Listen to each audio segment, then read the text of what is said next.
काशीनाथ सिंह के उपन्यास काशी का अस्सी के पिछले एपिसोड में हमने जाना कि लेखक रामजी राय की मृत्यु के बाद उनको याद करते हुए उनकी साधना का दूसरा किस्सा बयां करते हैं कि किस तरह पहली साधना फेल हो जाने के बाद रामजी राय दूसरी साधना की तरफ बढ़ते हैं। उनके गुरु उन्हें एक मजार पर ले जाते हैं जहां उनकी मुलाकात एक फकीर से होती है। उस फकीरी की शागिर्दी में रामजी राय बहुत कुछ सीखते हैं, जानते समझते हैं और ये मानने लगते हैं कि जब साधना करनी ही है तो उसके लिए क्या हिंदू क्या मुसलमान, क्योंकि सभी धर्म जो है अंत में ईश्वर तक ही पहुंचते हैं। एक रात चमत्कार होता है, उन्हें एक आकृति दिखाई देती है। सुबह ये बात वे अपने गुरुजी को बताते हैं। गुरुजी कहते हैं कि अब जो है उन्हें बाराबंकी शरीफ हो आना चाहिए। जब वे बाराबंकी शरीफ जाते हैं तो वहां पर रामजी राय को वही फकीर मिलता है जो रात में उनके सपने में आया था।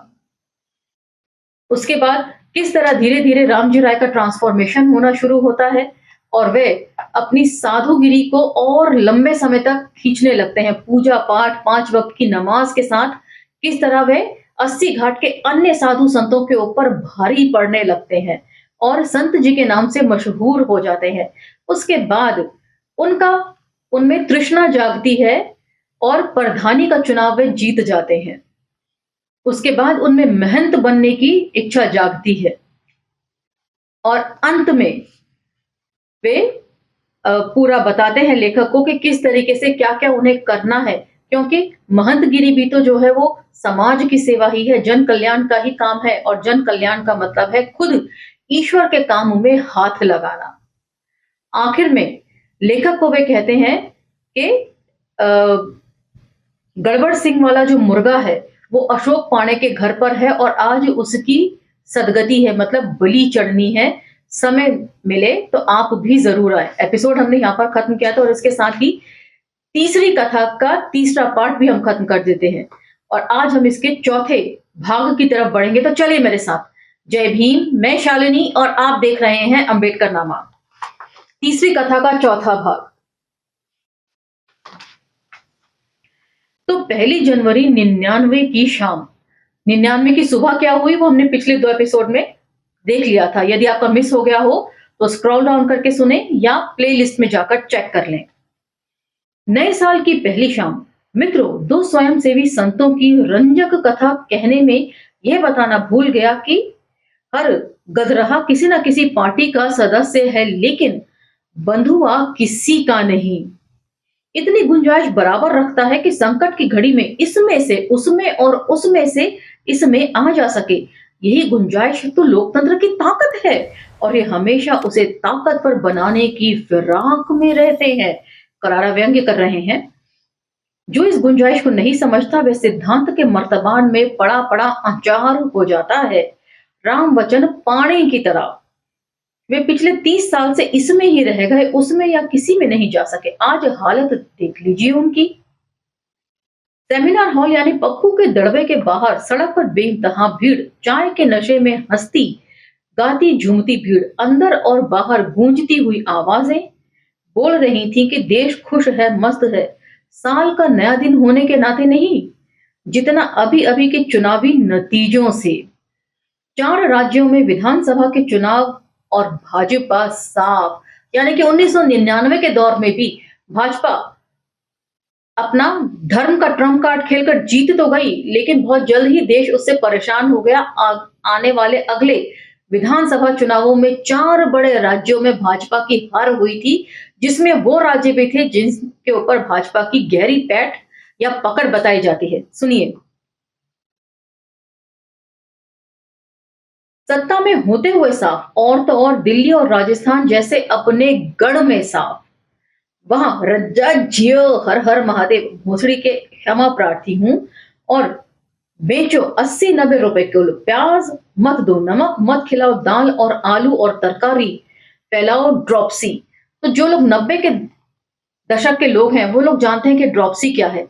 एक मुद्दा उठा था उन दिनों तेल में एडल्ट्रेशन को लेकर, जिसके चलते बहुत लोगों की सेहत के ऊपर जो है तेल में बना खाना खाने से दिक्कतें हुई थी और बहुत सारे ब्रांडेड ऑयल जो थे वो एडल्ट्रेशन के टेस्ट में फेल हो गए थे। मुझे एक किस्सा इसलिए अच्छी तरह याद है क्योंकि मेरी मामी भी खुद इस एडल्ट्रेशन का शिकार हुई थी और उनके पैर में भारी सूजन हो गई थी। टेस्ट कराने पर पता चला कि वे जिस ब्रांड का ऑयल यूज करती हैं वो एडल्ट्रेशन टेस्ट में फेल पाया गया और डॉक्टर ने उन्हें उस ब्रांड का ऑयल यूज करने से मना कर दिया था। इसलिए ये किस्सा मुझे अच्छी तरह याद है। इस खलबली भीड़ में सब थे, नहीं थे तो भाजपाई, क्योंकि हार गए थे किस मुंह से आते। इन सब में दो लोग और थे जो थे जरूर, लेकिन अकेले अकेले, अपने अपने कारणों से अकेले। एक थे आईपीएफ के कॉमरेड चितरंजन, बलिया के वकील, लखनऊ से लौटे थे बेहद उदास, चुप और चिंतित। माले के कॉमरेड विनोद मिश्र का अंतिम दर्शन करके आए थे। उनका लखनऊ में हृदयघात से देहांत हो चुका था। जन आंदोलनों और जन क्रांतिकारियों को गहरा आघात लगा था इससे। नगर के मार्क्सवादी भी आहत थे। हम सभी जो चितरंजन के शोक में शरीक हो रहा था उसे ये कहना वे नहीं भूलते थे कि ये पहली घटना है जब एक क्रांतिकारी की मौत हार्ट अटैक से हुई है। इसका मतलब है कि वे कितने संवेदनशील थे, संवेदनाओं से भरपूर। इसे देखिए, समझिए। दूसरे थे समाजवाद के राम वचन पाणे, दिल्ली से लौटे थे मैदान फतह करके, खूब उत्साहित और उल्लसित। चेहरे पर विजय पताका थी, लेकिन भीड़ में एक भी आदमी नहीं जो देखे। वे गए थे कांग्रेसी मजूमदार के साथ, ठहरे थे किसी भाजपाई सांसद के यहाँ, मीटिंग थी राजद की। तो मतलब ये इनका कैरेक्टर था, इसलिए कोई इनको तवज्जो नहीं देता था।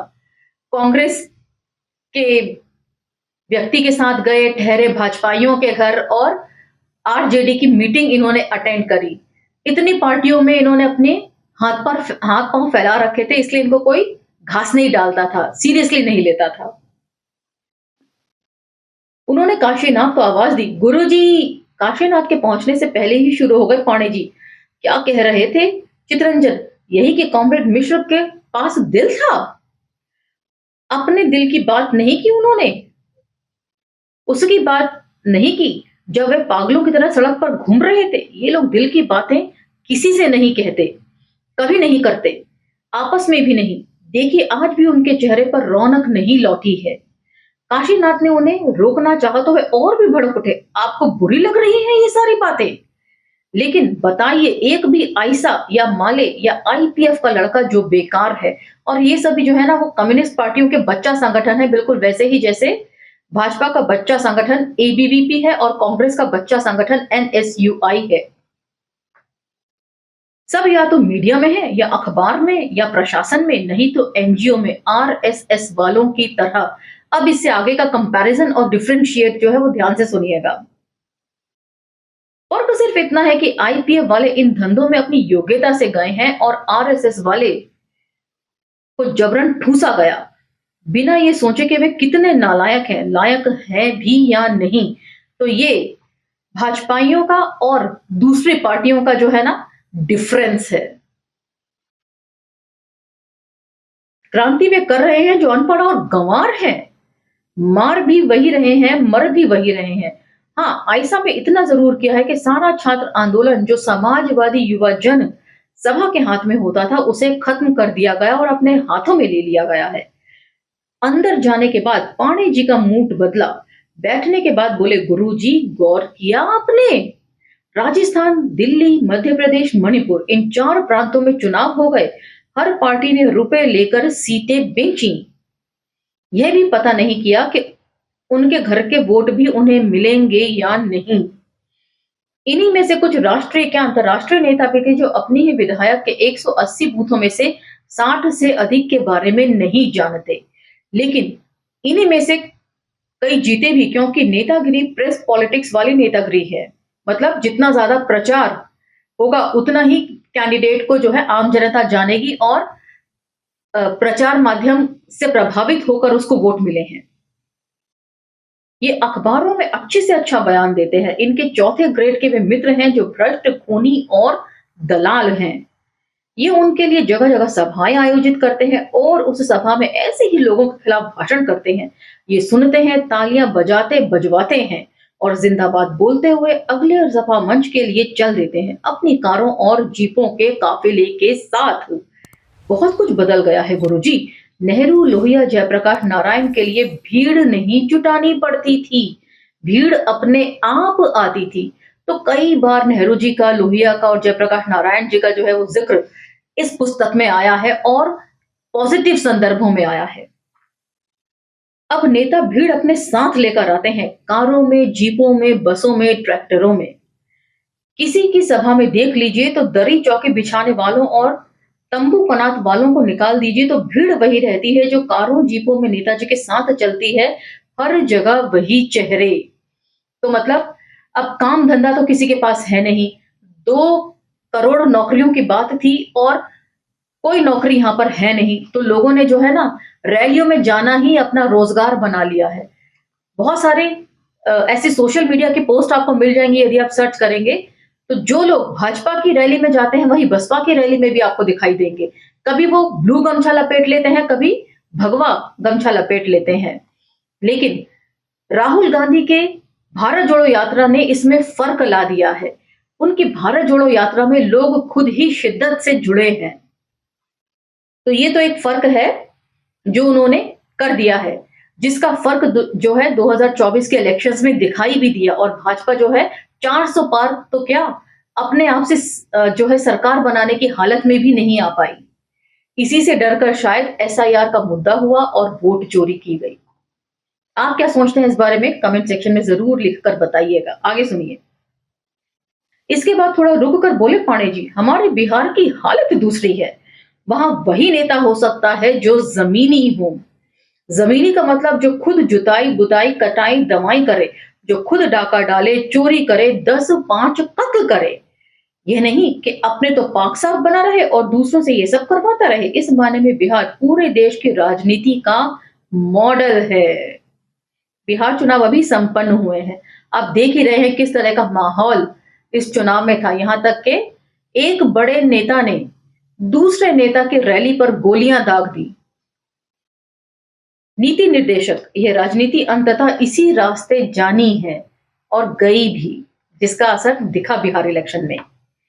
आप उसी राजद की मीटिंग में दिल्ली गए थे और ऐसा बोल रहे हैं। काशीनाथ ने हस्तक्षेप किया बीच में, राजद की नहीं, तीसरा मोर्चा की। लेकिन उसकी बात क्यों कर रहे हैं? अब 4 प्रांतों में चुनाव हुए, 4-4 खेल हुए। इन खेलों में तो सीटी बजाने का भी मौका नहीं मिला। कहीं रेफरी ना होता, लाइनमैन तो होता, मैदान में ना सही उसके बाहर से ही झंडी हिलाने का मौका मिलता। कम्युनिस्ट और समाजवादी तो ये भी नहीं हुए। मतलब तीसरा मोर्चा में भी राजद की कोई भागीदारी सुनिश्चित नहीं हुई। लेकिन मैंने तो सुना है कि आप कांग्रेस में ही संभावनाएं तलाशने लगे हैं। है तो पाणे जी हंसे, लेकिन कांग्रेसियों का हाल जेल से छूटे हुए उस चोर जैसा है जिस पर अपराध साबित भले ही ना हुआ हो, वह जीवन भर इस अपराध बोध से मुक्त नहीं हो पाता कि वह चोर है। ऐसे में कौन सोचेगा उसके बारे में। इसी बीच हाथ में संध्याकालीन अखबार लिए आगे आगे राधेश्याम पाणे और इससे उनके पीछे पीछे वीरेंद्र श्रीवास्तव, दोनों में 36 का आंकड़ा, इसे सब जानते हैं। राधेश्याम आचार्य की दूसरी किस्म है। इनका वर्तमान स्वयंसेवक संघ है, जहां कोई इसमें उसमें जिसमें किसमें नहीं होता। तो कितनी अच्छी बात है कि आचार से कंपैरिजन किया है जो है संघियों का, और संघ शामिल करने के बाद कभी भी कोई उस ऑर्गेनाइजेशन से अलग नहीं अपने आप को कर पाता है। नमस्कार डॉक्टर साहब, राधेश्याम ने पाणी जी के आगे अखबार फेंकते हुए कहा। तो सरकार जा रही है। जब से अटल जी प्रधानमंत्री हुए तब से भूसड़ी के क्षमा प्रार्थी हूं, आस लगाए हैं कि सरकार अब गिरी के तब गिरी। लीजिए देखिए अखबार। पाणे जी ने अखबार को न देखा न छुआ। पंचतंत्र वाली कहानी तो याद है ना आपको। एक सियार अपनी सियारिन के साथ चूहों के ताक में नदी किनारे बैठा था कि एक तगड़ा कद्दावर सांड पानी पीने पहुंचा। सियारिन की नजर उसकी पिछली टांगों के बीच झूलते मांसपिंड पर गई। आपने सांड देखा होगा, वो मांसपिंड क्या है ये कहने की जरूरत नहीं है, आप इमेजिनेशन से आप इमेजिन कर सकते हैं, कहने का मतलब है। बोली, स्वामी चूहा खाते खाते मन भर गया है। सामने देखो, सांड की टांगों के बीच लटका हुआ फल, लगता है पक गया है, बस गिरने ही वाला है। उसका पीछा करो, आज नहीं तो कल गिर ही जाएगा। और दसियों साल भोसड़ी के क्षमा प्रार्थी हूँ, पीछे पीछे घूमते रह गए और वह नहीं गिरा। क्यों? क्योंकि शिथिलोच्च सुबुद्धोच्च था। वह 16 पार्टियों को साथ लेकर चलना होगा तो शिथिल तो होगा ही, लेकिन सुबुद्ध है, गिरेगा नहीं। करते रहो इंतजार। तो मतलब उस समय भी जब भाजपा सत्ता में आई थी तो 16 पार्टियों के साथ थी और आज तो उससे भी ज्यादा पार्टियों का साथ है। बेशक आज ये नारा लगाते हैं कि शेर जो है वो अकेला चलता है, अकेला कोई नहीं, उसके पीछे बहुत सारा मीडिया भी लगा हुआ है, पूरा सरकारी तंत्र लगा हुआ है और बहुत सारी पार्टियों के गुच्छे लगे हुए हैं। जब तक राधे श्याम की कथा चलती रही, वीरेंद्र मुस्कुराते रहे। जैसे ही खत्म हुई, उन्होंने जोरदार ठहाका लगाया। अरे राधे श्याम, कुछ तो शर्म करो, डूब मरो चुल्लू भर पानी में। अपने नेता को चाहे जो बनाओ, ये तो ना बनाओ। मतलब अटल बिहारी वाजपेयी जी को इन्होंने सांड का लटकता हुआ मांसपिंड बना दिया। कोई और उपमा नहीं है तुम्हारे पास? छी छी, राम राम। इसके बाद दड़वे में जो अर्थ का अनर्थ शुरू हुआ, उससे राधे श्याम हतप्रभ। पंचतंत्र का यह कद्दावर सांड सिंगल उनकी पकड़ से छूट चुका था और सेमिनार हॉल में तहलका मचाए था, अपने पलटते हुए मांस लटकते हुए मांस पिंड के साथ। इसी के साथ आज का एपिसोड समाप्त होता है। ये एपिसोड आपको कैसे लग रहे हैं मुझे कमेंट सेक्शन में जरूर बताइएगा। पसंद आए तो लाइक शेयर सब्सक्राइब जरूर कीजिएगा। आप हमारे अंबेडकर नामा को अन्य सोशल मीडिया प्लेटफॉर्म्स पर भी फॉलो कर सकते हैं। कोई छूट जाए एपिसोड तो प्लेलिस्ट जरूर चेक कीजिएगा। इसी के साथ आप मुझे आज्ञा दीजिए। मिलते हैं अगले एपिसोड में अगले भाग के साथ। जय भीम, धन्यवाद।